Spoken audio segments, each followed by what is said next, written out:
ఏడేడు జన్మాల బంధాలతో ఈనాడు నీడు పండించనా మరి తయారయ్యే ఉన్న వయ్యారంగా సయ్యత్తు ఒళ్ళోకి వాలంగా చూసుకొచ్చానమ్మా చూడు ఉత్సాహంగా చిన్నారి వన్నెల్ని ఏలంగా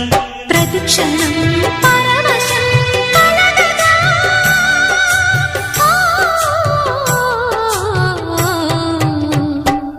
మనసా